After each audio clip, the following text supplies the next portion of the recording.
السلام عليكم ورحمة الله وبركاته. الحمد لله إن الحمد لله حمدا كثيرا والصلاة والسلام على رسول الله وعلى آله وصحبه أجمعين. أشهد أن لا إله إلا الله وحده لا شريك له وأشهد أن محمدا عبده ورسوله وختام النبيين ورحمة للعالمين وداعيا إلى الله بإذنه وسراجا منيرا. أما بعد. I'm going to tell you tonight about my journey from where I once was as a former Christian youth minister to how I got to where I am now. There's a lot of bumps in the road. You know, it seems pretty clear. Yeah, you're a minister and now you're a Muslim. You know, but there's a little bit more to it, inshallah. So just bear with me, and hopefully you'll get something out of it. Because the point is, at the end, is I want you to get the message behind the story. Because if I was traveling around the country just to tell my story, then I would be wasting time. It's on YouTube. Anyone can go get it from anywhere in the world. So inshallah, we're going to begin at the beginning. I was born and raised in Greenville, South Carolina. I was born and raised in Greenville, South Carolina. And I was raised by my grandparents because at a very early age, my mother had stepped out and my father was working 2 jobs. So it was me and my grandparents. And my grandparents were the traditional, conservative, Southern Christian folk, as they say. They were born in, they were very, very conservative in their ideals and their ideologies, in their ways. You know, as you hear about, people being set in their ways, that was my grandparents. Like we did it this way, and this is the way you did it every single day, and that was it. And we were very religious in the sense that we went to church on Sundays, we went to church Sunday evenings, we went to church Wednesday. And in Christianity, that's considered very religious. And it was not hard for us to go to church, and it was not difficult for my grandmother to drag me to church every Sunday, which as a kid is what they had to do, because the church was 2 houses down from our house. There was 2 houses, and then there was the church. So it was not hard for them to drag me every Sunday. And I hated church as a kid because of the simple reason that, we were brought up United Methodist. And Methodist is, for any of you know, it's very traditional. It's not like you think about like screaming and shouting in church and all that. No, you listen to the preacher, you stand up and you sing, you sit back down, you listen to the preacher, you stand up and sing, you sit back down, listen to the preacher, and that's it. That's all that happens. And the pews, as they call them, the chairs are made out of wood, they're hard, you get tired of sitting there, you're fumbling around, playing with the money that my grandmother gave me to put in the offering plate, all of these things. That's what I remember from church as a very small boy. But the thing that I do remember enjoying about church was Sunday school. Sunday school is what I got enjoyment from, because went to Sunday school, you painted pictures, of like Noah building the ark, you painted, all these pictures of Moses splitting the Red Sea. You learned the stories of Moses freeing the children of Israel from Egypt. You learn the story about him splitting the Red Sea. You learn the story about Noah and the ark. You learn the story about David and Goliath. You learn all these beautiful stories in Sunday school. So this was basically, as coming up, this is what I knew about Christianity, was the stories that I learned in Sunday school, because I never listened to the preacher during regular service. So that was the only thing I knew about Christianity. So coming up, this was how it was. It was just the norm. And the conservatism in my house, just to give you an example, and about the level of conservatism is, if let's talk about gender issues, let's say when I became 12, 13, 14, and I started to actually, notice females, and I actually didn't think they had diseases and wanted to run away from them every time I saw them. Let's say I wanted to have a girl over or something of this nature. It was so serious to my grandmother that I had to make an appointment with her, let her know this girl was coming to my house.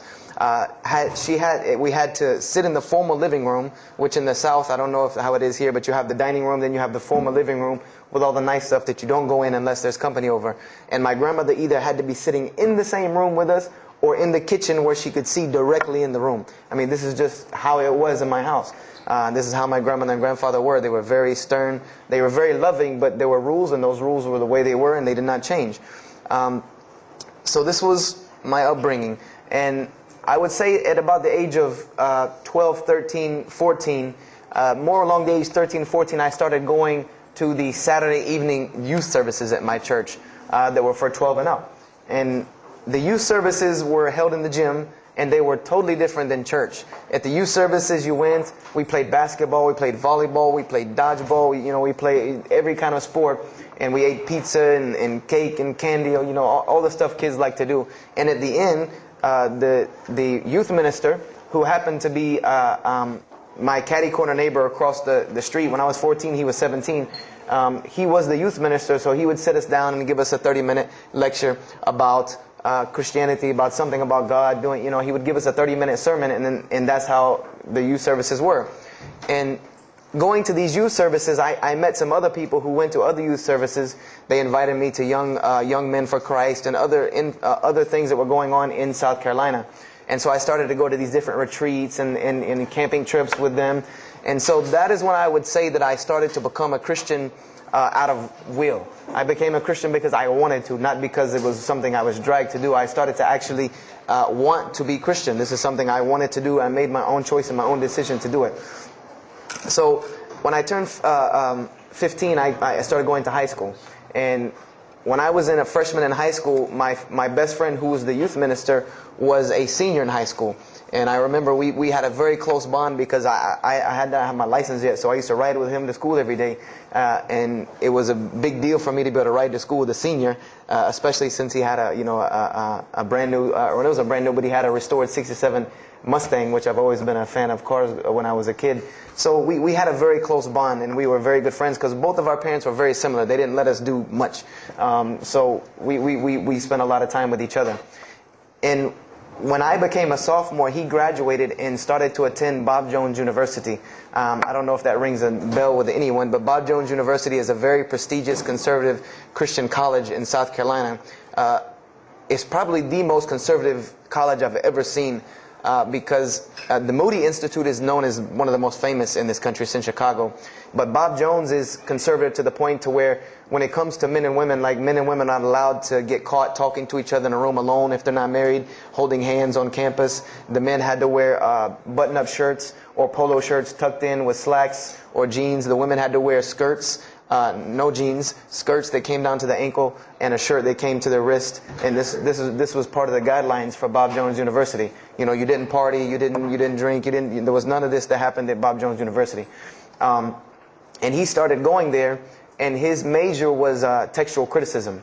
And textual criticism probably doesn't ring a bell with anyone, and to explain it in detail would probably take another entire lecture. But just to give you a brief synopsis of what is textual criticism. A textual critic takes the ancient manuscripts of the Bible, the pieces of parchment that were found all over the world, and he has to learn Hebrew, Greek, Aramaic, Latin, these languages that these parchments have been found in. And he has to take these scriptures and try to find out where they came from, why there are variations in the many different versions of the same parchment. Let's say you have Matthew chapter 1 from the Bible. There might be 5,000 different variant readings of Matthew chapter 1 in 6 languages. And so he has to be able to take all these and sift through them, try to find out why there's so many variations of the readings, and then determine which one is the original.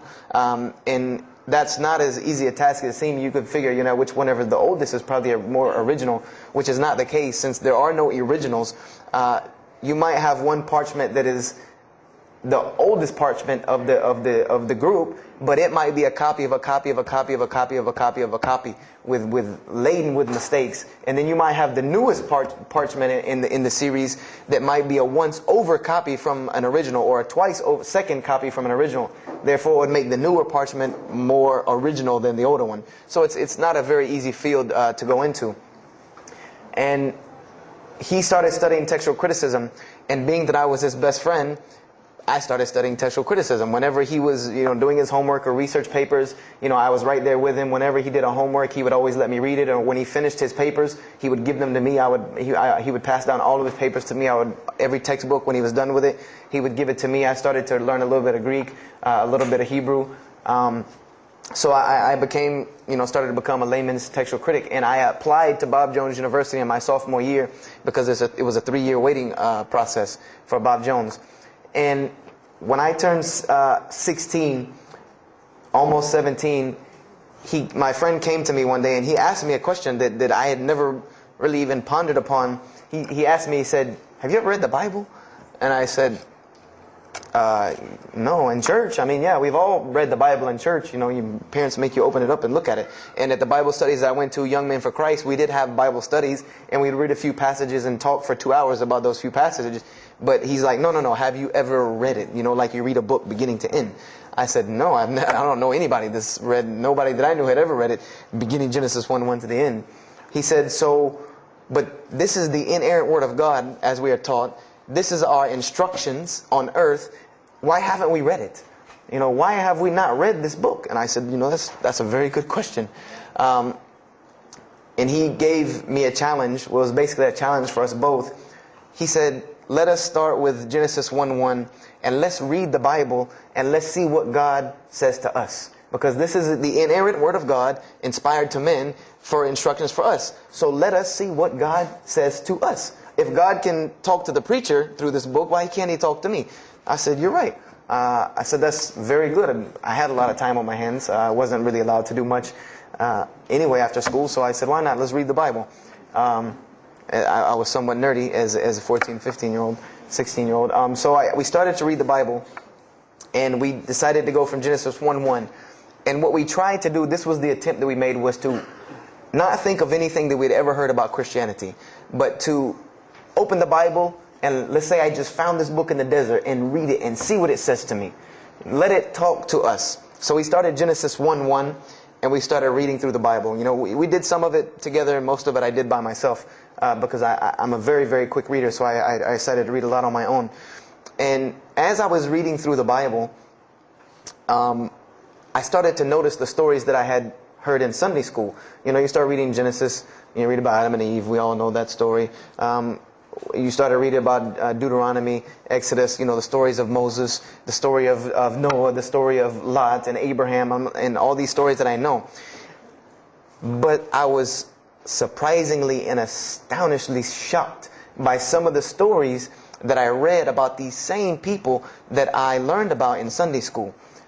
Just for instance, and this is a big testament to why Allah kept sending us prophets and why Islam was sent as a complete and perfected deen with the Quran. If you read about Noah in the Bible, there is the story about Noah saving humanity from the flood with an ark and all of that. There is this in the Bible. There's another aspect to the story of Noah that not many people know about unless they actually take time to open a Bible. This will not be preached from any pulpit anywhere. Is that the Bible says that Noah was an alcoholic.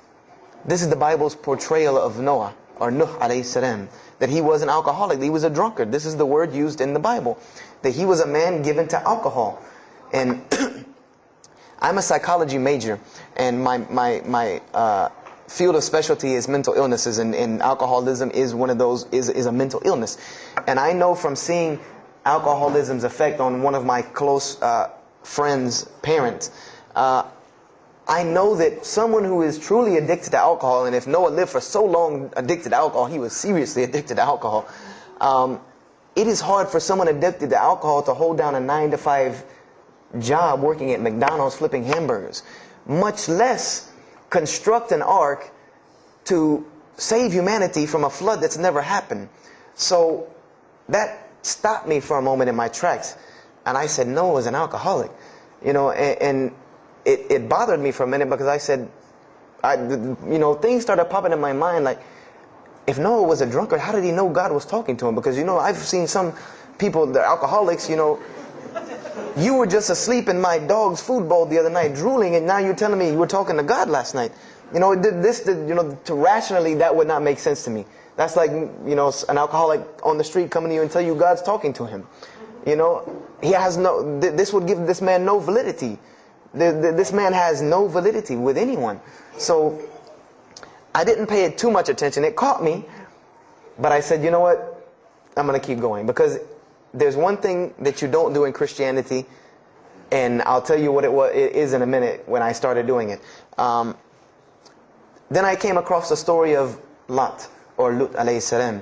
And we all know the story of Sodom and Gomorrah in these stories, but there's another very twisted story in the Bible about Lot and his daughters. There's a story of Lot and his daughters in the Bible that says his daughters got him drunk one night and seduced him and committed incest with him. A'udhu billah. This is the Bible. This is one of the Bible portrayals of the prophets of God. The person who saved his family from Sodom and Gomorrah. This is the story that is in the Bible. So I'm catching myself again, like, how this is becoming a really bad habit that I'm seeing. This is becoming a bad recurrence that I'm seeing over and over again in this Bible. So, after that I started, speeding through some of the other mumbo jumbo to get to more of these prophet stories. And I got to the story, there are others, and there are some stories in the Bible that are not PG rated, period. They're not rated for talking anywhere. You would need an 18 and up ID card to be able for me to even tell you these stories. So the one that intrigued me, that caught my attention the most, was of my most beloved story in the Bible, and that was of David and Goliath. That was my most intriguing story to me, because not only was, it said that in the Bible that David was a very small man and Goliath was a very big man, and that was appealing to me because I've always been very short, and as a kid I was really short. So, I said this was a very beautiful story to me, just in its prose and in its concept of overcoming. And so I started to read about David. And there are very beautiful stories about David in the Bible. There are indeed. But there is one story about David in the Bible that shocked me to my core. And it's a story about three people. There's three people in this drama: David, Bathsheba, and Uriah. And it says that David saw this woman named Bathsheba. And she was one of the most beautiful women of her time. And she happened to be married to one of the commanders of his army named Uriah. But David on this day decided that he was not able to resist his temptation to be with this woman Bathsheba, so he did. And he committed adultery with her. And knowing that he did this, the way that he decided to cover it up was he sent a letter to the generals of his army saying that when the battle was fierce, for everyone to pull back and abandon Uriah so that he would be killed. And when he dies, then he could have Bathsheba, no harm, no foul. So David went from being the slayer of Goliath, the hero from man, to an adulterer, a plotter, and a murderer.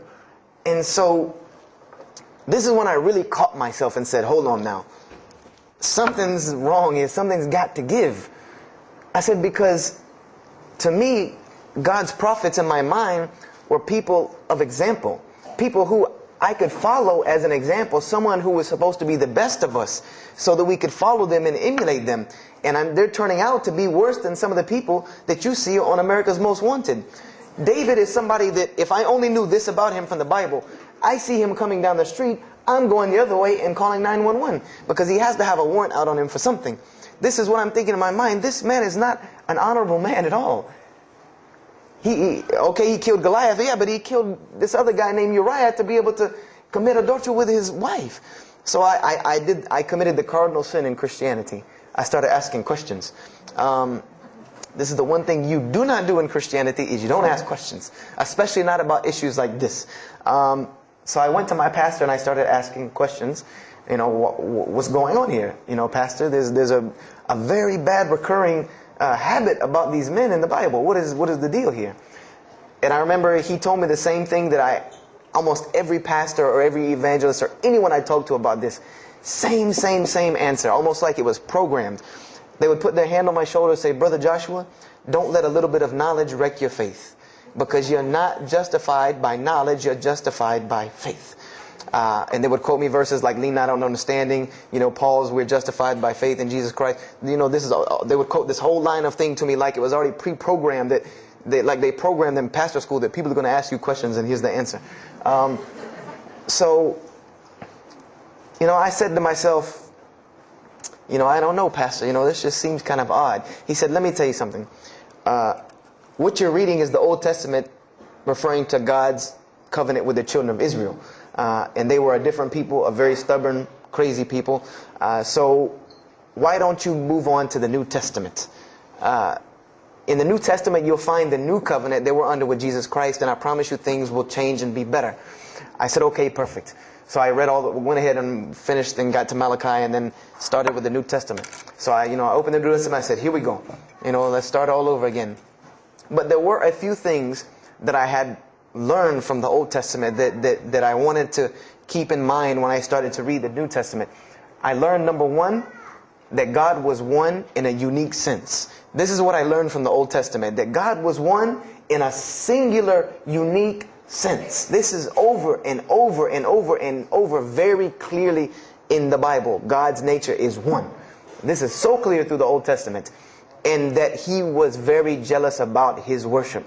And every single time the children of Israel would turn to something else other than Him, He would punish them and restrict their lifestyle. This is something that I learned. And it kind of, the similitude to me with how God dealt with the children of Israel was, and I hate to use this stark contrast, but it's almost as if one of us went out, God forbid, I hope not, and let's say we went out here and robbed a bank. You rob a bank, you're going to jail for a long time. And every day when you wake up, do you think that jail is going to look like the Hilton at LAX? No, I doubt it. It's probably dark, cold, bad food, orange jumpsuits, not nice people, the whole 9 yards. And the reason why this is, and I know this now from studying psychology, is that this is supposed to be a stark reminder every single day when this person wakes up that you are in jail. This is supposed to remind them every single day you're in jail because you committed a crime. And we run this, not you. This is the message that is being portrayed to this person in jail. So when the children of Israel kept rebelling against God, He restricted their lifestyle. If you study Judaic law now, it is some of the most strict religious law you can find. All of the good things that we enjoy as Muslims, even when it comes to dietary laws, like the good parts of the meat that we are allowed to eat, they can't have these things. These are things that are restricted from them. Why? Because God, Allah, wanted to remind them every day that I am Allah. I am your God. You will worship me. I run this, not you. And I understood this from reading the Old Testament. This is a concept I had come across. So I started with the New Testament, Matthew, Mark, Luke, and John. And one other thing that I did when I started to read the Bible was, if you go to Barnes & Noble, let's say you go to Barnes & Noble and you take a book off the shelf. What is usually the first thing you look at? The title. Then the next thing, the author. You want to know the title and the author. What is the name of the book? Who wrote it? And if you do this test with every single book of the Bible, you get a title and no author. Author unknown. Or author is appears to be so-and-so. Or we derive that so-and-so possibly written this. Like let's just say for Exodus, they say Moses wrote Exodus. Which if you read some of Exodus, he couldn't have written all of Exodus because the last part of Exodus is Moses' death, burial, and Joshua taking over the children of Israel. And now unless Moses was a sure indeed prophet that was able to write things after he died, then he did not write these things. And so when you go to Matthew, Mark, Luke, and John, I wanted to know Matthew who, Mark who, Luke who, John who, because it's called the gospel according to Matthew.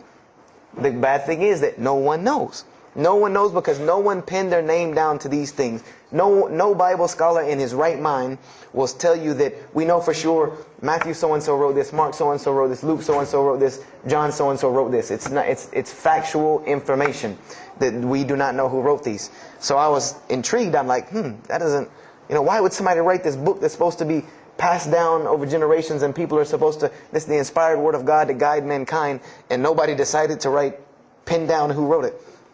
But anyway, I started to read it, and I started to notice things about the teachings of Jesus Christ. And they were not what I had learned in church. When Jesus spoke, He spoke of the nature of God. And when He spoke of the nature of God, it was the same nature of God that I found in the Old Testament.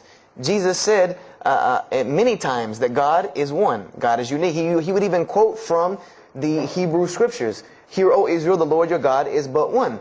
When He was asked, what is the greatest commandment? Or He was asked the greatest commandment. He said the greatest commandment, and every Muslim should understand these two concepts. This should be nothing new to you.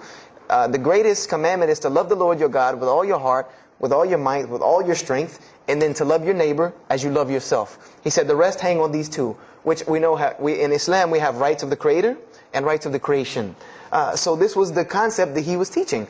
And he even said in 1 John 5:17, and this was more clear to me than anything else can be, this is life eternal, that they may know you, the only true God, and Jesus Christ, whom you have sent.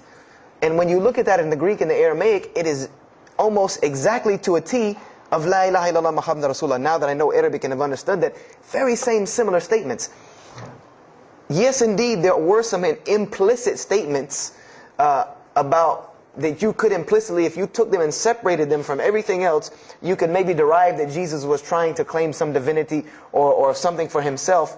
But I also know from doing psychology, and I did a little bit of law too, that an implicit statement cannot override an explicit statement. An explicit statement always takes precedence. So if Jesus said God is one, and he anagorically may have alluded to God being more than one, then the clear statement overrides that each and every single time. So this is what I found through the New Testament. And I also found that Jesus taught salvation. But his salvation that he taught was obeying God and following the commandments. This was his mode of salvation. One man asked him, "Good master, tell me how I can inherit the eternal life." He said, "Follow the commandments." Follow the commandments. He even, in Matthew, was so sincere about it. He said, "Whosoever shall follow the least of these commandments and teach men to do so shall be called the greatest in the kingdom of heaven. But whosoever shall break the least of these commandments and teach men to do so shall be called the least in the kingdom of heaven." So this I understood very clearly, that Jesus taught the same nature of God that was in the Old Testament. He taught that the salvation lied in worshiping God and following the commandments. This I understood. Matthew, Mark, Luke, and John were very clear about this. There were other things, the only begotten Son, but these things were not in red letter, so I did not give them as much weight as what I did to the actual words that Jesus Christ was saying out of his own mouth. So I read Matthew, Mark, Luke, and John. All of it was saying the same to me. I said, I was thinking to myself, this is not what I was taught about Christianity. You're taught that God is 1 in 3, 3 in 1. 1 equals 3. Father, Son, Holy Spirit. Jesus died on your cross to forgive your sin. And there was another thing that I noticed from the Old Testament, and this is a beautiful lesson to Muslims, because you're asked this all the time, especially when it comes to da'wah. And I never put 2 and 2 together until I learned Islam and then read the Bible one more time. Is I wanted to know why the Jews wanted to crucify Jesus so bad. Why so bad? They could have just mobbed him anywhere and killed him on the street. It's not like he had clans like the Arabs that would have come and backed him up. I said, why didn't they just kill him? Why were they so strict and sincere to tell Pontius Pilate, you got to kill him and you need to sanction it. We can't do it, but you need to sanction it to kill him. And now I understand it. Was that Jesus had a mission, and that mission was to share God with the world. And Paul even kind of tells on himself in his book of Galatians as to why Jesus was meant to be crucified, or the Jews wanted to crucify him. Paul said that the crucifixion is the stumbling block for the Jews. And he explained in Galatians that Jesus Christ, and this is how he tried to roundabout explain it, was cursed for us, to remove us from the curse of Allah by taking this curse upon us. For it is written, and he quoted the Old Testament, everything that hangeth on a tree is cursed. So I went back and studied the Old Testament and Judaic law, and I realized that people who were crucified, that was considered a curse upon them. You had to do something pretty serious to get crucifixion, because it was considered a curse from God. It was part of their law that when someone is crucified, that person is cursed. So wherever they buried these criminals, like in the graveyards in Israel, in Jerusalem, in Palestine, where they buried these criminals that were crucified, this was considered cursed ground. This was considered ground that you didn't go on, and you did nothing here, because these people are cursed by God. So I started to put 2 and 2 together. That it's not that they wanted to kill Jesus, because they could have just killed him. They wanted to disprove who he was. This was their point, was to disprove who this man was. He said he's the Messiah. They wanted to disprove it. And they knew, if you can crucify Jesus, he can't be the Messiah. He cannot be our Messiah if you can crucify him. And even if he is, if we can still force our crucifixion on him, then that'll detriment his message. So they understood this and knew this, and this is why they wanted to crucify him. And this is exactly why Allah saved him from it. Because everyone asked you, why did Allah save him from the crucifixion? Because you cannot crucify. That was part of his law that he came to fulfill, that he could not be cursed according to this law. He said, I have come to fulfill the law. To fulfill it. Therefore, he couldn't be cursed according to it. And this is why he went to the Garden of Gethsemane and asked God to remove this from him, because he knew how detrimental this was to his message of crucifixion. So I began to see all of these things. So I started to read. I got to the book of Acts and started to read the writings of Paul the Apostle. And things went from this to this. It went from one way to another way. It went completely flipped, turned around. The entire teachings went from obeying God, worshiping God, following the law, to worshiping Jesus Christ and abolishing the law completely. Paul even wrote to the Galatians, "Oh, you foolish Galatians, why are you still following this cursed law?" Jesus Christ came as a curse to remove us from the affliction of this curse. So I said to myself, but Jesus just said a few books before this that whosoever shall break the least of these commandments and teach men to do so shall be the least in the kingdom of heaven. And here you go, Paul preaching this gospel to abolish the law. So I even asked, what is going on here? So I started asking my pastor, and my pastor said, now you're getting into deep water. You know, now you're starting to question the New Testament. You really have some issues. You know, they even thought that I might be, you know, possessed and all kinds of things. So I had a very big conflict going on inside of me, and my friend took me to his textual critic teacher, his professor. And what this man told me probably wrecked my faith in Christianity. And I always say, I doubt he would be very happy me traveling around the world telling people that a Christian professor from Bob Jones University wrecked my faith in Christianity. But he did.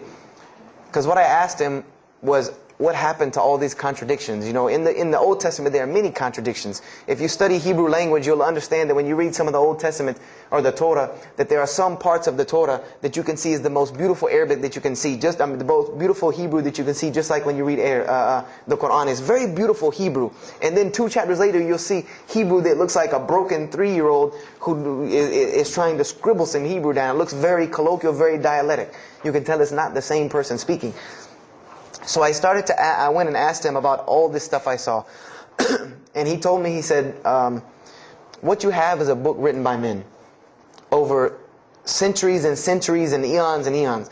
And he says, and this book started as an original that was copied and copied and copied, and somebody added a mistake, and somebody came behind him and corrected that mistake and added 2 of his own. Someone came and copied it and skipped a line and added a line where it wasn't supposed to be. And then someone else came and copied it and took it to his country, and in order for it to fit well with the doctrine they were teaching, he would cross out a dot here or cross out a word here or change a word here so that it would fit with the theological ideas of this part of the world. And he said, and after all these years, you have a book now that is compiled from all of this, written by the hands of men that still have men's fingerprints left on it. And that's what you have. You have an imperfect book that is only perfected through faith.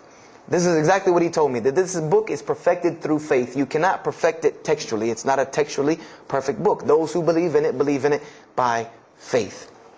And so I said, here we go again with this faith thing. You know, I said, God gave me a brain for a reason. If he did not want me to use it, he would remove this reason and logic part of my brain out and replace it with more faith. So, you know, and I was of the opinion, you know, as the saying goes, my grandmother didn't raise a fool. I'm no fool. You know, I said, I can't believe in this. You know, I mean, this book I've been taught is the inerrant word of God, and you're just telling me that it's a book of errors that's only perfect through faith. That's like me taking a 1982 Datsun all beat up and say, if you believe it can be a Mercedes. If you believe. You know, that would make no sense. You can't take a car to the car dealership and say that. No, if you really believe it, if you look at it right, it's a Mercedes. So I said, no, you know, this is a book full of errors. And God's religion is perfect. If God has a religion, it's perfect. If he has a book, it has to be perfect because he is perfect. So I left Christianity completely. And I decided that I was, I had learned some concepts from the Bible. God was one. You couldn't fool me of that. I had also concepted that there should be nobody standing between me and God, because He created me without permission from anyone. Therefore, I don't need to be taking permission from someone to go to Him. If I had to be forgiven for something, it should come from Him, because on the day of judgment, it's going to be me and Him alone. And I didn't know about God's prophets yet. I had my doubts and persuasions about that. So I decided to start searching other religions. I went back to Judaism. I studied Judaism. I found the same thing that Jesus taught about two spiritual Jews that leave the law, and Jews that were so caught up in the law that they left no room for spirituality. I studied Buddhism, Hinduism, Taoism, Confucianism, Wiccan, Bushido. Everything I could get my hands on, every type of ism or religion, I studied it. But there was one litmus test that I used for every religion. And whenever I met them, or the people, or whatever about this religion, I would always ask them, do you have a book? Do you have a book? Because another thing I had come to the conclusion of is that if your religion is true, you should be able to tangibly hand me something and show me that this religion is true. Give me something that I can see. I don't want to hear that faith stuff anymore. I heard that all my life, and look where it got me. It got me thinking I'm driving a Mercedes running around in a 1982 beat-up Datsun. I said, no, you have to show me. And so I read the Bhagavad Gita, I read the Torah, I read the Scrolls of Tao, I read the Code of the Bushido, I read the Wiccan Book of Spirits and Spells and all that other magic stuff they have. And I read all of these things, and I found something very congruent with all of it, was that there were very same philosophies and teachings in all of these major religious books. They all talked about God and His nature. Most of them alluded to the fact that God is one, and that God sends messengers to us and people to us to teach us. But they were filled with a whole bunch of garbage, to be honest with you, that I couldn't logically, rationally believe. So at about the age of 17, just about the time, about 17 and a half, I gave up my search for God. And I became kind of angry with God, because I said, here I am looking for you, and I can't find you, and it doesn't look like you're giving me any help.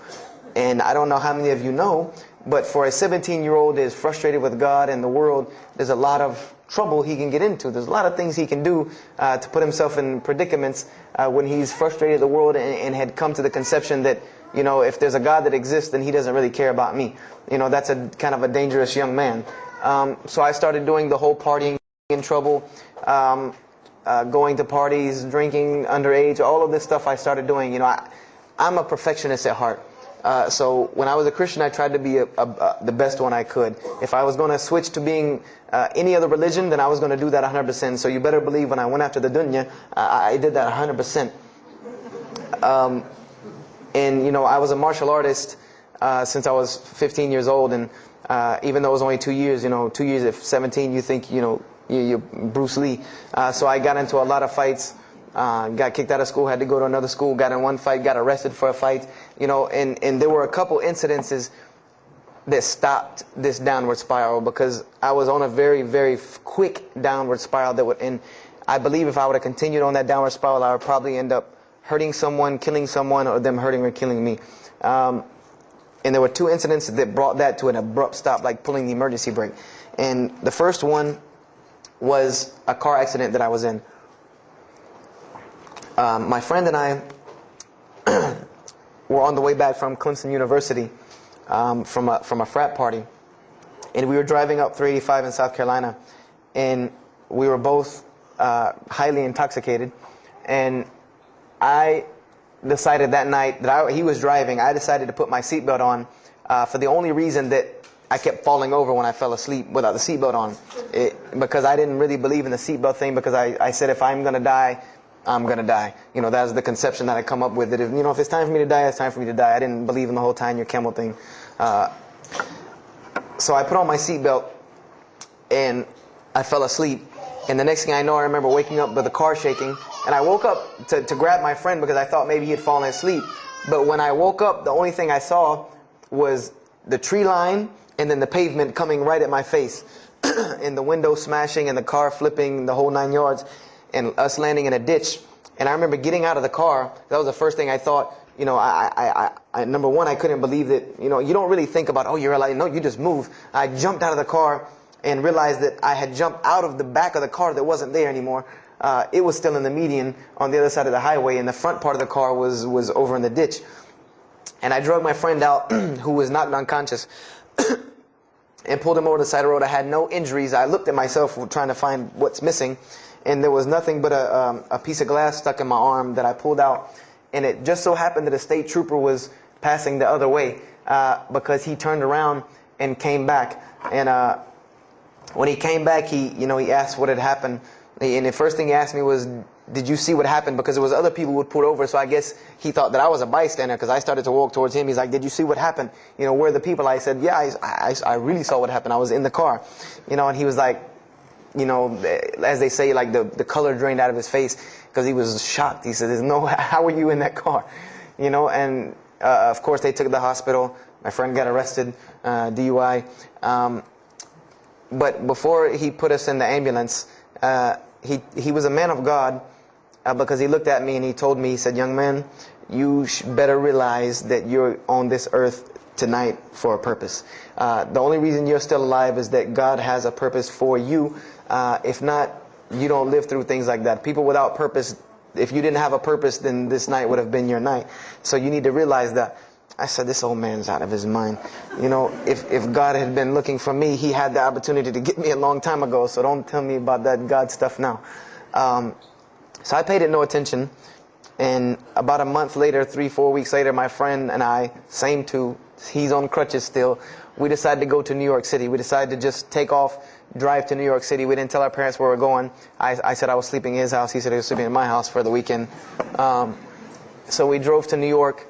And in New York, I remember going to the ATM to get some money. And in New York, they have these ATMs where you have to go in the little glass room to get your money at ATM. I don't know if they have that here or if any of you have been to New York. Now, alhamdulillah, you have to put your bank card in to go in there. But in 97, it was not like this. You went in, and it was almost like the game Mousetrap, because you go in, take out your money, criminal comes right in behind you. There's nowhere for you to go. You know, there's nowhere to run. So I went in, I took my money out of the ATM, and I heard the door open behind me. You know, so I turned around. You know, I thought somebody was coming in behind me, and there was a man who put a gun to my face. And he must have really, really, really, really needed this money, because he didn't ask me anything. He didn't say a single word. I just remember looking at the gun in my face and him pulling the trigger. And it was a revolver. And to this day, I'll never forget that image in my head of seeing that little spindle turn and hearing that very distinct click of a revolver. And it probably could have been like a .32 snub-nosed gun like this, but when it was in my face, it looked like one of those like cannons that you see on the movies. And I remember when he pulled the trigger, I didn't think anything. You don't think anything. You just blank. You just go into this like shock of blankness. And then a couple seconds later, thankfully I had been doing martial arts. That might have helped me overcome the fight or flight syndrome, because all I could think was, go! You know, like myself kicking myself, like, what are you doing? Go! So I bum rushed him. We went flying. He went flying. Money went flying. Gun went flying. And I took off and went to the hotel and didn't say anything to anybody. We went back to South Carolina the next day. And I didn't say anything because we weren't supposed to be in New York. My grandfather would have killed me. If that guy didn't kill me, my grandfather would have took care of it. So I didn't say anything until about a month or two later. You know, I kept having nightmares about this same incident. I kept having night terrors from this incident. And so I told my grandmother about it. And she told me the same thing that the officer had told me. She said, you know, you have to realize that God has a purpose for your life. You're here for a reason. People don't go through the things that you've been through and still walking on this earth without a reason, and you're pushing the limit. This is what she told me. You're pushing the limit, really. God has something for you, and He wants you to get it, but you're pushing it. And she didn't tell me to go back to Christianity and study my Bible. The only thing she told me was that God hasn't gone anywhere. You just have not looked in the right place yet. And so I decided to put myself back together. You know, the car wreck, the gun thing, the getting arrested for fighting, like all of that, like really made me stop really quick and think, that I need to get my stuff together. So I became I became an agnostic, someone who I believed in God with no form of religion. I prayed to God on the floor on my hands and knees, because this is how all the books of God, this is how the Bible, the Torah, the New Testament, the Bhagavad Gita, all of these scriptures that I ever read, they said that this is how the men of God prayed. And it was during this time that I did read one book about Islam in the public library, because I had never heard of Islam ever. But I remember I was looking in the religious section in the library at school, and there was a book about Islam, and or it was in the library, the public library, and I remember it was some title like "Why I'm Not a Muslim" or some one of these titles that was propagandistic against Islam, but I had no idea. So I just took the book and I read it, and I remember it said that Muslims, M-O-S-L-E-M-S, and any of you knowing Arabic knows that's a very derogatory word. A Muslim is someone who oppresses someone else. That's a very quick sleight of the pen that was used in the past for a very real purpose. It said that Muslims were people who worshipped a moon god named Allah, who lived in a box in the desert in Saudi Arabia, and they were oppressive to women. I remember there was a whole chapter about how they could have 4 wives and as many as they want, actually, because they could marry 2, divorce 1, get 3 more. This whole, and it said that I remember the one thing that really caught my attention was the whole chapter on jihad, where it said that Muslims were allowed to kill non-Muslims at any time, at any place, without discretion, and it was an honorable act, and not only would they go to heaven before it, but they would get 70 virgins on the way. So I closed the book on Islam, put it back on the shelf, and marked off Islam off my little list of religions, and said thanks but no thanks, and if I ever see a Muslim, I am out. And I said I'm pretty safe in Greenville, South Carolina. I had never seen a Muslim ever. So I said, I don't have to worry about running into no Muslims, thank God. So, I started, just worshiping. I tried to just be a good person, pray to God, ask Him for guidance, try to be a genuinely good person. And I remember what changed is when I met a Muslim. I met a Muslim who I had met a couple of times at school. We had went to school together, and I knew him, but I never knew that he was Muslim. And there's a couple of reasons why I never known he was Muslim. Because he was African American, number one, and the book said that Muslims were Arabs. And number two, I didn't know, I thought Muslims ran around, marrying as many women as they want and killing non-Muslims. I didn't know that they could also be part-time drug dealers. So I never knew that this guy was Muslim. I didn't put 2 and 2 together. So we were at his house one day, and me and my other friend, the one that I got into a lot of trouble with, I'm trying to keep him out of trouble now. We were at his house, and we were debating something about religion. I forget what even the topic was, but you had 2 teenagers thinking they know everything. And I was trying to explain something to him about the Bible. And that guy came in and was listening. He said, "Have you ever heard of Islam?" I said, "Yes, I've heard all about Islam." He was like, "Okay, so what do you think of it?" I said, "What do you mean what I think of it? That's probably the worst religion I've ever seen on the face of the planet." He's like, "Why?" And he's like, "I'm a Muslim." I was like, "Man, stop playing." You're an African American. He's like, "So?" I'm like, "The book said you guys were Arab. All the Muslims were Arabs." He was like, "What else did you read in the book?" And I told him. He was like, "Man, what what have you been reading?" He's like, "You need to go to the mosque for Jummah." He's like, he told me, he said, "I'm not a good Muslim." This is what he said to me. He said, "I'm not a good Muslim. I'm not even going to try to front and say I'm a good Muslim." He said, "But I can guide you to some people that can tell you the real truth about Islam," because he knew about my story about wanting to find religion. And he said, "You need to go to the mosque for Jummah." And I said, What's Jummah?" He said, "It's just like church with no chairs." And I said, "I can do church with no chairs because in church the chairs were the worst part anyway." Because they had these hard benches that you sit on that are like this, and they're so hard. I said, "That's good. You sit on carpet? Wow, man, every church should be like that."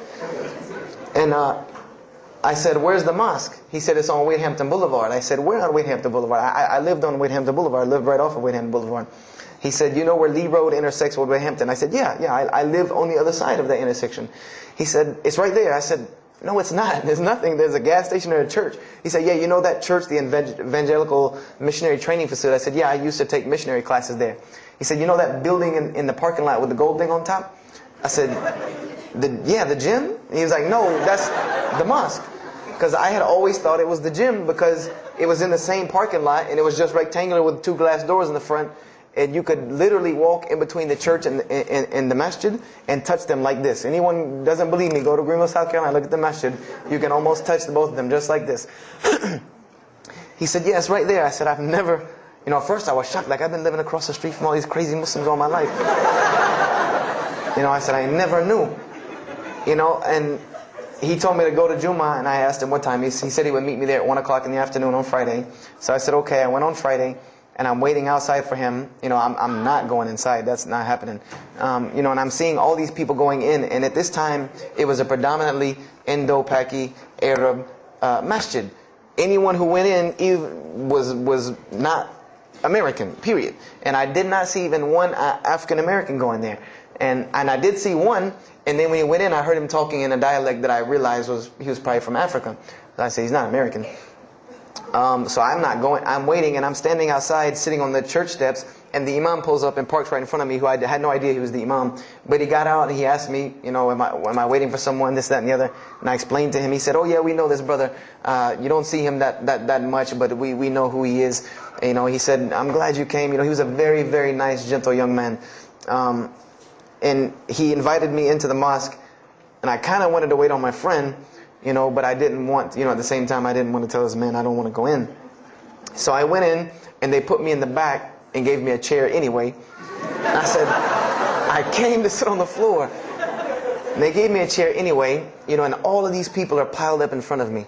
And there's no Americans here. And I'm starting to wonder, if this is a setup. Because it's starting to smell like a setup to me. Because in my mind, I'm like, you've been set up before, and this seems kind of like this. So, and I'm starting to think in my head, scenarios, a young mind at play. I said, this other guy, my friend, he probably was in the same situation like me, and he probably made a deal with them to get out as long as he brought other Americans and tricked them into coming to the mosque so they could do their jihad after Juma and get their 70 virgins.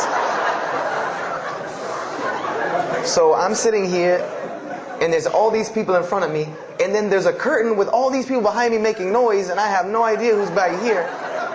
So I'm stuck in the middle of this. I hear that it's some women, but I don't, there's a curtain. I have no idea. So I'm like, there's something very odd about what's going on right here. I'm like, just let me make it. I'm starting to look for the exit. I'm like, calculating how many people are between me and the exit. I know some martial arts, so I said I'm going to hit a couple of them, and I'm out. And then the imam came, and I just now realized that he was the imam because he got up on the minbar, and they started to call the adhan. And, I said, okay, that man seemed nice. He seemed genuinely nice. So I felt a little more comfort.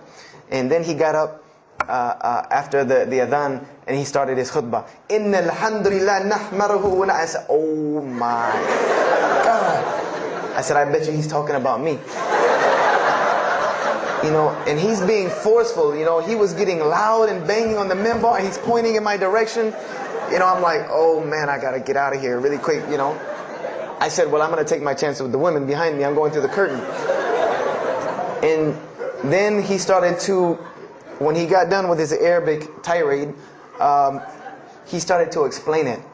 That verily all praise belongs to Allah alone, or God alone, and Him do we worship, and Him do we seek help and assistance. We seek refuge with Him from the evil that lies. He explained what he said in Arabic, and it sounded to me so beautiful. It was very, very beautifully prosed, what he said, and I wanted to know where he got that. I said, where did he get that? Because it was only about God and about the nature of ourselves.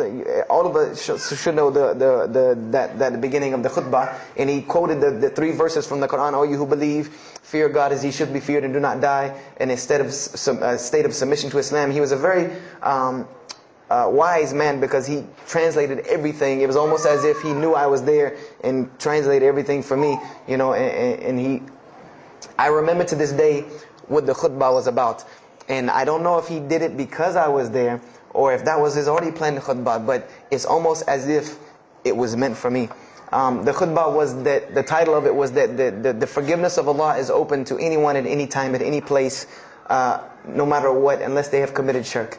And the prose of the khutbah was a very long hadith. That some of you will know. And just to make it short, it was the hadith where the Rasulullah ﷺ met Angel Gabriel or Angel Jibreel, and Angel Jibreel was telling them to tell him that if the Muslims commit this certain sin, to tell them that Allah would forgive them. And every time he would tell the Muslims, they would say, okay, well then what about this sin? And he would go back and meet with Angel Jibreel, and he would go back and come back and say, tell them that Allah will forgive him for that. And this discourse happened, for many different sins. And then finally Angel Jibreel alayhi salam said, tell them that Allah has said, no matter what they do, even if their sins are compiled, like the oceans are from the east to the west, as long as they have not associated a partner with Allah, tell them that Allah will forgive them. And I remember he told me that, or he said that, that the door of repentance to God is open as long as you have not seen the angel of death or the sun hasn't risen from the west. I didn't really understand the sun risen from the west thing at that time. But, and he said that, God's forgiveness has to come from God alone. This was the whole premise of his khutbah, was on forgiveness and tawbah. And I was saying to myself, these are all of the same concepts that I had formulated through reading the religious scriptures myself. And I'm asking myself, where did he get this stuff from? Where did he get all this? And he started using names like, he used the name Ibrahim alayhi salam, he used the name Musa, and I'm like, he translated it to Abraham and Moses. I'm like, where did he, where is he getting these? These are names from the Bible, I know these people. And so after the khutbah, they started lining up for the prayer. And I got apprehensive because everybody's getting up in front of me and blocking my exit from the door. And so I guess one guy in the back saw me, and because I had to move back a little bit, he said, we're about to pray. And I said, pray to who? And he said, to God. I said, which one? And he said, the one that created the heavens and earth. The same one that's in the Bible, the only creator of the heavens and earth, the only God. I said, yes, I know him. And so the Imam started to pray, and when he recited the Quran, I know it sounded very intriguing. I had no idea what it was. But then when I saw Muslims bow and prostrate on the floor, verses and verses of every religious book that I had ever read started ringing off in my head, that this was the way men of God prayed. And the first thing that I could think of in my mind was, this is worship. That's what I said to myself. This is not prayer, because prayers are asking God for something. These people are worshiping God. So I said to myself that you've written this religion off way too easily.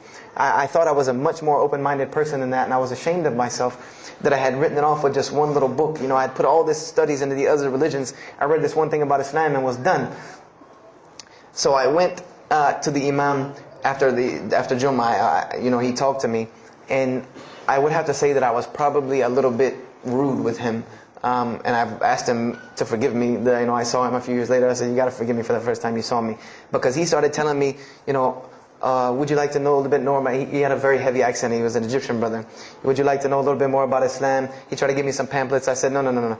I don't want any of this right here. I said, do you have a book? This is what I wanted to know. Do you have a book? Can you give me? He said, yes, we have a book. I said, it's called the Quran. I said, can I read it? Is it in English? Can I read it? He said, sure, you can read it. And then he tried to explain it to me a little bit, how it came by. I said, nah, just give me the book, because the book should speak for itself. So I took the Quran home, and on Friday night I started to read it, because this is a book I had never seen before. And I was very interested. So I went home and I opened the Quran, and I read the Fatiha. It seemed to me kind of like the Lord's Prayer. It was a little similar to what I found in the Bible. But then I started to read Surah Al-Baqarah. I started to read Surah Al-Imran.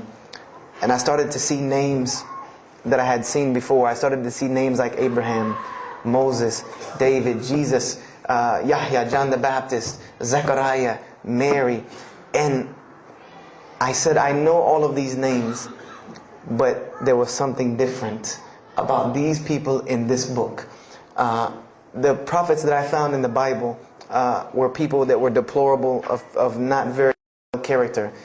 These same men in the Quran were someone who were at the highest echelon of moral character and moral fiber. They were someone that was an example to be followed because they lived the message that they preached. Therefore, they were able to be followed and emulated.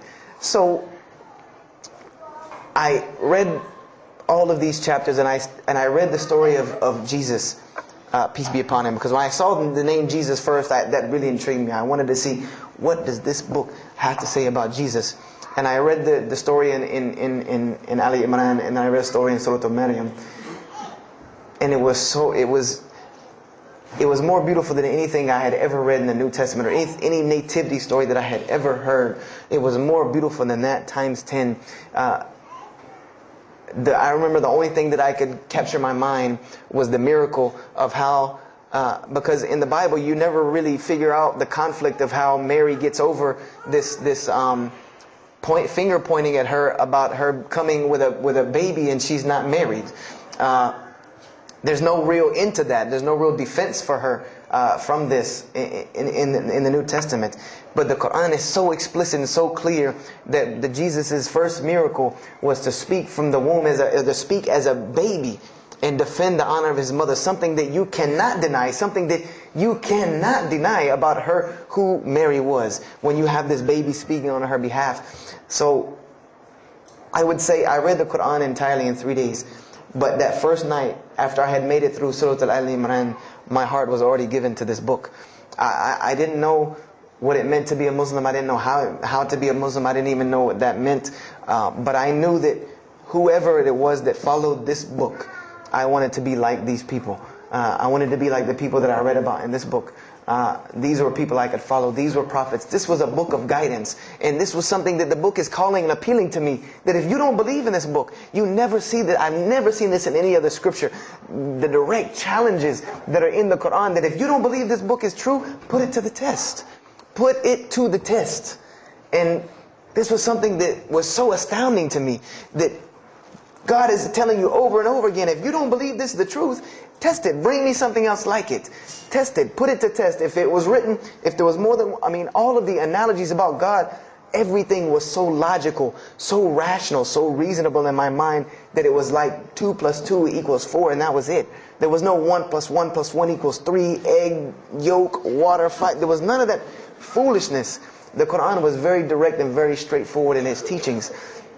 So I gave my heart to Islam that night in my living room, reading the Quran, and I cried and cried, that I had been looking for the truth all this time, had searched all this way, and it was right across the street from my house. And so I went back on Monday to accept Islam and ask these Muslims where in the world they've been all this time, and I go ready to go in there and do my thing, and I go and the masjid is locked. And because they only came on Fridays and for Isha during that time, and I didn't know. So I said, okay, I guess I have to come back on Friday, because every time I passed by the masjid after that, it was always locked. So I came back on Friday and I took my shahada, and as they say, the rest is history. But I don't travel around the world, and this was in December of 1998. I don't travel around the country and the world telling my story, just for the entertainment value. Even though I've been told it does have some entertainment value, I don't tell it for that person for sure. If that was the only reason, then you could just get it off of YouTube and it was the same exact story. I'm going to finish with this, and I hope you can give me 10 more minutes, inshallah, to tell you why I go around telling my story. I tell my story to let everyone realize that there are millions and millions of people just like me. Just like me in 1998, searching for the truth, can't find a way out. There are millions of people. There are probably millions of people in California, hundreds and thousands, if not millions, right here in in Orange County and Los Angeles in the Southern California area, that want to know the truth, that are tired of hearing the same garbage preached to them over and over again, tired of this shaitan box telling them the same thing over and over again, tired of the world being in the condition that it's in, tired of their life being in the condition it's in. And we as Muslims have the solution to every single one of their problems. And guess where we keep it at? Right here inside the masjid. Right here inside the masjid, we have all of this truth. We have the solution to every problem in the world. You want to solve the world hunger? The problem of world hunger? Islam has the problem. You want to solve the problem of world poverty? Islam has the answer. You want to fix the economic situation of this country? Islam could fix it tomorrow. And this was in an op-ed piece in the Washington Post. In the Washington Post, there was an op-ed piece that the two markets that are falling apart in this country are investments and housing. And there are two people in this market that while the rest are bottoming it out, this market is steadily climbing. It's not getting rich overnight like people want to, but it is continually going up, and that is Islamic financing and Islamic housing markets. These two things are so steady and so strong that economists in DC are trying to figure out how they can take some of these Islamic principles, from these investing and housing firms, and plug them into this system to give it some stability, because they realize that you won't get rich overnight in the Islamic system, but it will be stable. It will be something that will give stability. So they are starting to find out that Islam has the answer and the solution to their problems. But we already know this. We already know this, that we can solve every world problem with Islam, would put it into it. But the problem is, we're hiding it from the people. Unfortunately, willingly or unwilling, knowingly, unknowingly, we are hiding this from the people. And there's a statement in the Quran and that Allah warns the Jews about what they did with their religion. And it is a statement that is left in the Quran for us, that verily those who conceal the evidences and the clear proofs, after we have made it clear for them in the book, they are those who are cursed by Allah and cursed by those who curse, unless they repent and reveal that which they have been concealing. Those I will accept their repentance, because I am the one who accepts it, the most merciful. We have become guilty just the same way the Jews have of hiding the truth about their religion. When they saw the Prophet Muhammad ﷺ, they knew the truth and wanted to hide it. People, we know the truth about Islam, and we are hiding it. We as Muslims are running around begging Allah for dignity and honor and help, when He has already given it to us in this deen. Everything that a Muslim could ever want has already been given to him in this deen of Islam. Anything that you ask Allah for, there is an account set up for you to go take it out of. You just got to find it where it's at. And any of you, I'm not going to go through the ayahs for they're too long, but if you want to know the solutions to every one of your problems in this world and the hereafter, just go read Surah Al-Saf, ayah 10 through 13. Very, very easy solution. If I had the time, I would read them to you, inshallah. But we have the cure to every disease in the world. And we're not giving it to the people. And I want to use this as a parable, because I really want this to hit home with you. Let's say, what is your name, brother? Abdullah, mashallah. Let's say me and Abdullah are best friends. We're brothers in deen. We're roommates. And we've been roommates for years and years and years. And let's say brother Abdullah has contracts an illness, a disease that is one of the most painful diseases that any human being can ever go through in his life. And it's not something that is going to kill him quick. Let's say this disease is going to suffer and fester with Abdullah and make him not be able to eat, sleep, nothing. He's just miserable all the time. When I come home in the evening, he's rolling around on the floor in pain. And let's say I know him in this condition, and let's say one day I come across the cure for his disease. Someone tells me that if you give this to Abdullah or anyone like him, he will be instantly cured and he will never suffer again. And let's say I take that and put it in my pocket, and I don't give it to Abdullah. Why? Why don't you give it to Abdullah? Well, number one, I'm way too busy. I have 2 jobs, going to school, I have a long commute back and forth, I got to drive up and down the 405 every day. I don't have time to give Abdullah this medicine, man. If he wants the medicine, he'll go get it himself. I don't have time. I'm really busy. Number 2, I'm not a doctor. I should not be prescribing Abdullah medicine, and I'm not knowledgeable in medicine. If he wants help, he should go see a doctor. I'm not a doctor. Number 3, Abdullah's, please forgive me, but Abdullah's kind of stubborn. He doesn't really listen very well. He's kind of set in his ways. So even if I tell him this medicine is good for him and it'll cure him, he probably wouldn't even take it anyway. So why waste my time? Do any of these excuses sound familiar? And let's say I don't give this medicine to Abdullah and he dies. And let's say he dies the most painful death that you can ever imagine. I want to ask you a kind of rhetorical question. I want to ask you kind of a rhetorical question.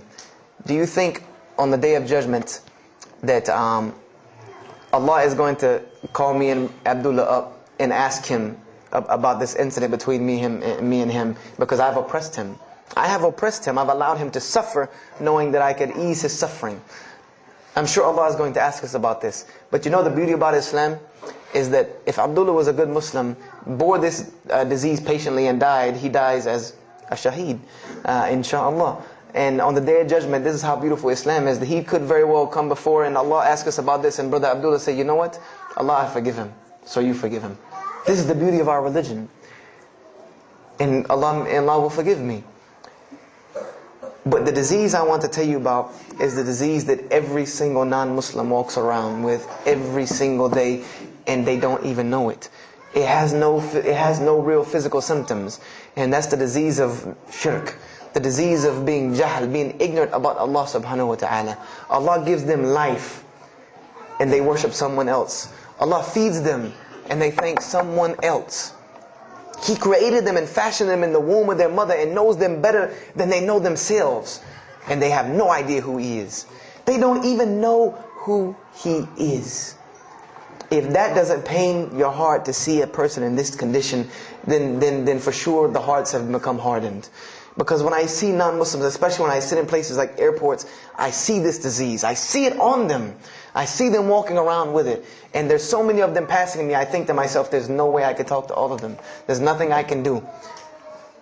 And this disease is something that not only is not going to show up as a physical symptom, and is going to leave them ignorant about Allah subhanahu wa ta'ala, but when the day they die, they will die the most physically painful death that anyone can ever suffer. The Rasulullah ﷺ said that when the angel of death comes to the disbeliever, it doesn't come kindly. He yanks the soul through the nose, and it's as if his flesh is torn from his bones. It's as if they take Brother Abdullah and turn him upside down and stuff him in a human paper shredder. This is the death that is waiting for those who do not know Allah subhanahu wa ta'ala. And you know the unfortunate thing? That while you've been sitting here listening to me, thousands of people have died. Thousands of people have lost their life not knowing Allah while I'm talking to you right now. People in this city have lost their life, and there's nothing we can do about them. They're gone. It's too late for them. We can't save them even if we want to. And that's a deplorable, deplorable, sad, sad fact that we can't save them. But there are many, many, many, many who we can save. And that all that takes is us taking this light of Islam we have and showing it to the world. There's a statement in the Bible, and I finish with this. Whether Jesus alayhi salam said this or not doesn't matter, because this statement is one of the most profound statements that has been somewhat of a focus for me in my mission of da'wah. It is said that no one would bring a candle into his home and then place a bucket on top of it, because then no one would benefit from the light. No, if someone would bring a candle in their home, they would set it on the table in the middle of the room so that everyone could benefit from this light. And unfortunately, the Muslims of this generation, we are a bunch of candles with buckets on top of it. No one can see our light. No one can see the beauty of Islam. And believe me, if you don't see it, believe me, take it from someone who was once standing on the outside looking through the window at that light. It is one of the most beautiful things you can ever lay your eyes on. It is a treasure to be found of treasures. And everyone else can see this, and they will see this if we show it to them. If we allow Islam to be Islam. If we start becoming Muslims, meaning that the best form of da'wah that you can do to this world is very, very simple. It's not complex. It doesn't take a 10-hour workshop, even though some of the details do. But if you want to know the way, the best way to do da'wah is for Muslims to be Muslims.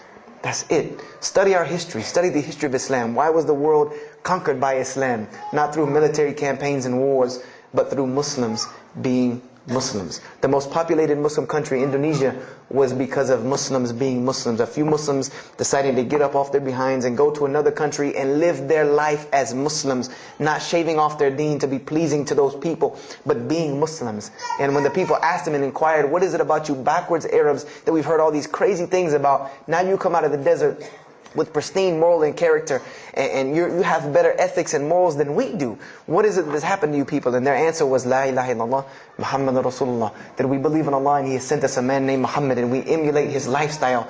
That's why we're like this. This is what conquered the world for Islam. This is what conquered people's hearts for Islam. Was the truth and the beauty of it, and its simplicity of its message. This is what brought me, and this is what the world needs. With all of this foolishness going on in the world, this is what it needs, the simplicity of Islam, whether they want to hear it or not. They know it in the bottom of their heart. When you show them the truth, even if they turn away from it, they know it's the right thing. They know it's the truth. And on the day of judgment, you can stand before Allah subhanahu wa ta'ala, having washed your hands and saying that I did my job. And I finished just one more thing. I finished with this. If you don't believe this is important, if you don't believe this is one of the most important things you can do as a Muslim, then the last statement of Prophet Muhammad ﷺ to the Muslims as a whole, he gave his farewell sermon. And we know that what his farewell sermon was a summary or a synopsis of what Islam is and its general principles. And he knew this was the last thing he was going to say to the Muslims as a whole. And how did he end this sermon? Those who are here, pass this on to those that are not here. For verily it may be that the last one that hears my message may understand it than those right here among us. He gave a command to those Muslims to pass it on, and for those Muslims to pass it on, and for those Muslims to pass it on, until there was no one left to hear this message. This was a command he gave, the last command he gave to this ummah as a whole. And then what happened? He pointed his finger to the heavens and said, "O Allah, bear witness that I have indeed conveyed your message." And upon saying this, what happened? Allah revealed the surah, "This day I have perfected for you your deen, and completed my favor for you, and chose for you Islam as your religion." And the last statement that Prophet Muhammad ﷺ gave to us before this was revealed was that we must pass this message on. He gave us that duty. He took that duty that was only reserved for prophets. No one else, no other. If you don't believe me, go read Surah Al-Bayna about what was commanded of the other nations. No other nation was given this opportunity and blessing to pass on this deen except us. Because there are no more prophets coming. So the job falls on our shoulders. Qurans are not going to fall out of the sky and hit people when they're walking down the street. This job has now become ours. And just like if the Prophet Muhammad ﷺ had not done his mission, he would have been accountable before Allah. If we do not do our job of spreading this message of Islam, we will stand before Allah on the Day of Judgment. Don't be the person standing before Allah on the Day of Judgment and your neighbor that you've known, your co-worker that you've known 10, 15, 20 years come and find you and tell you, you knew this day was coming. You knew this day was coming and what was going to happen to me, and you did not say anything to me. And those people will complain to Allah about us. They will complain to Allah about us. Because we have the truth right amongst them, and we're not giving it to them. We need to stop hiding it in our masjids, in our homes, in our hearts, and we need to give it to the people. It's beautiful, trust me. Just hand it to them. Just hand it to them. I promise you they'll take it, because it's something that is so pure and pristine. And forgive me for probably going over my time. And if we have time, I want to leave some time for questions and answers. I will be outside to take any questions and answers. The only last thing I want to announce and let you brothers and sisters know is one of my biggest dawah projects is a DVD project that I do.